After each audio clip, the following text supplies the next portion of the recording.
नमस्कार, public news देख रहे हैं आप। जस्टिस यशवंत वर्मा मुश्किलों में घिरते जा रहे हैं।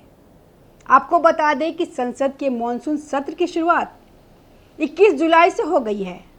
अब माना जा रहा है कि सरकार संसद के वर्तमान मॉनसून सत्र में जस्टिस यशवंत वर्मा के खिलाफ महाभियोग का प्रस्ताव ला सकती है। सूत्रों की ओर से मिली जानकारी के मुताबिक जस्टिस यशवंत वर्मा के खिलाफ महाभियोग प्रस्ताव के लिए सभी दलों के सांसदों के हस्ताक्षर लिए गए हैं। दिल्ली उच्च न्यायालय के पूर्व न्यायाधीश जिनके घर पर जले हुए 500 रुपये के नोट के ढेर पाए गए थे, उनके खिलाफ महाभियोग की प्रक्रिया सोमवार दोपहर को तब शुरू हुई जब सत्तारूढ़ और विपक्षी दलों के 145 सांसदों ने लोकसभा अध्यक्ष ओम बिरला को एक ज्ञापन सौंपा। अब तक सामने आई जानकारी के मुताबिक छोटे बड़े सभी दलों के सांसद जस्टिस यशवंत वर्मा के खिलाफ महाभियोग प्रस्ताव के पक्ष में दिखाई दे रहे हैं। सूत्रों के मुताबिक तकरीबन 150 सांसदों ने प्रस्ताव पर हस्ताक्षर किया है। सांसदों की ओर से हस्ताक्षर किए गए सूत्रों ने बताया कि कांग्रेस और भारतीय कम्युनिस्ट पार्टी, मार्क्सवादी जैसे विपक्षी दलों के सांसदों ने ज्ञापन पर हस्ताक्षर किए। साथ ही सत्तारूढ़ भारतीय जनता पार्टी और उसके सहयोगी दलों जिनमें तेलुगु देशम पार्टी, जनता दल यूनाइटेड और जनता दल सेक्युलर शामिल है, उनके सांसदों ने भी हस्ताक्षर किए। अब तक हस्ताक्षर करने वालों में भाजपा से पूर्व केंद्रीय मंत्री अनुराग ठाकुर, कांग्रेस से राहुल गांधी और शरद पवार के नेतृत्व वाली राष्ट्रवादी कांग्रेस पार्टी की सुप्रिया सुले शामिल है। अब इस प्रस्ताव को लोकसभा अध्यक्ष को दिया जाएगा। सांसदों द्वारा हस्ताक्षर किए गए प्रस्ताव को स्वीकार करना या नहीं करना लोकसभा अध्यक्ष के अधिकार में है। प्रस्ताव स्वीकार होने की स्थिति में एक कमेटी बनाई जाएगी जो 1 से 3 महीने में इस मामले में अपनी रिपोर्ट देगी। अगर प्रस्ताव अमल में आया तो शीतकालीन सत्र में ही महाभियोग प्रस्ताव पर सदन की कार्रवाई होगी। सूत्रों ने बताया कि स्वतंत्र भारत में पहली बार किसी कार्यरत उच्च न्यायालय के न्यायाधीश के महाभियोग की जांच अब संविधान के अनुच्छेद 124, 217 और 218 के तहत संसद द्वारा की जाएगी। यह किसी कार्यरत न्यायाधीश, विशेष रूप से सर्वोच्च न्यायालय या राज्य उच्च न्यायालय के न्यायाधीश को उसके पद से हटाने का एक संवैधानिक तंत्र है। एक बार नियुक्त होने के बाद न्यायाधीशों को राष्ट्रपति के आदेश के बिना पद से नहीं हटाया जा सकता, जिसके लिए संसद की सहमति आवश्यक होती है।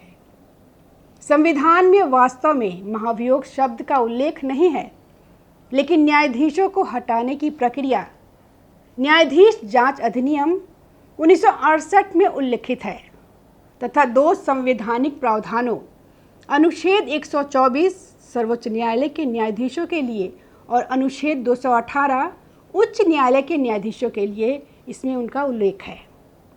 महाभियोग प्रस्ताव संसद के किसी भी सदन में पेश किया जा सकता है।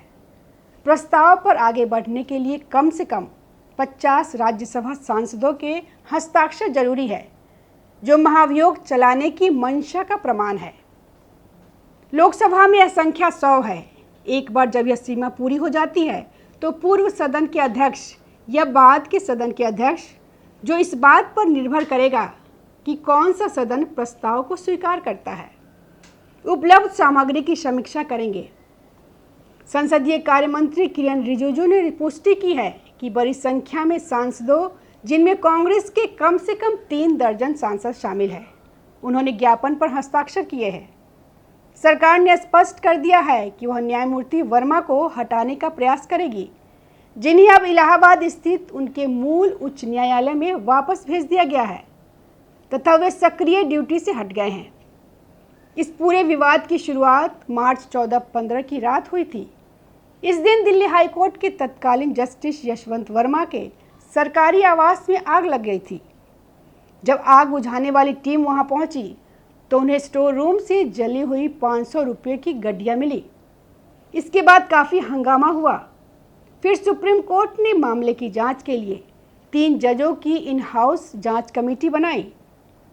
जजों के पैनल ने जस्टिस वर्मा और उनके परिवार को प्रत्यक्ष या अप्रत्यक्ष रूप से कैश रखने का जिम्मेदार ठहराया।